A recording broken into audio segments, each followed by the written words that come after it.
Bismillahirrahmanirrahim. Assalamualaikum.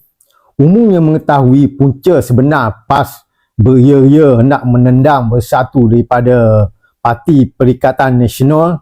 Macam-macam sebab yang dinyatakan, antaranya krisis Perlis yang mana bersatu tendang PAS mengambil merampas kursi Menteri Besar. Ada yang kata sebab bersatu tak nak menerima parti-parti lain masuk ke dalam parti PN. Dan ada juga yang mengatakan bersatu terlalu ingin menguasai. Tak kurang juga yang katakan kerana faktor Hamzah Zainuddin yang ditendang oleh Muhyiddin, kerana itu PAS tidak suka dengan keadaan itu.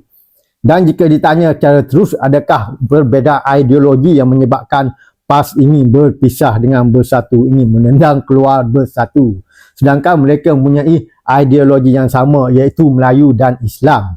Punca sebenar adalah lebih kepada soal kuasa, kepercayaan dan kepimpinan.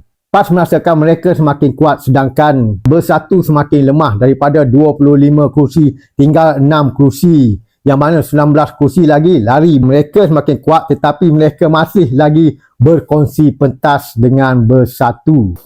Dan secara umumnya ia adalah lebih kepada ini adalah perebutan siapa yang akan menjadi ketua PN, terutama selepas pilihan raya ke-16 nanti. Setakat Jun 2026, PAS menyatakan mereka tidak mahu lagi bersama bersatu. Kerana itulah pengurusinya iaitu Dr. Samsuri memecat dan menggantikan Razli Jidin dan juga Azmi Ali, serta menaikkan daripada bendahari iaitu Sanusi, Menteri Besar.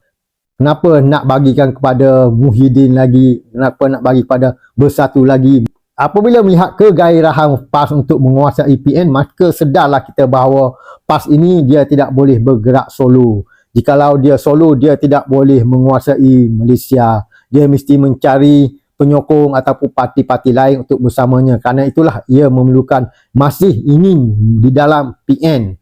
Dan kemungkinan PAS juga dia rasakan dia sudah buat kesilapan yang pertama, yang mana dulu dia menang pilihan raya kursi terbanyak di dalam Malaysia, tetapi dia bagi Kak Abah yang menjadi Perdana Menteri. Jadi PAS tidak mahu pisang berbuah dua kali. Kali ini dia nak dia sendiri yang menjadi Perdana Menteri.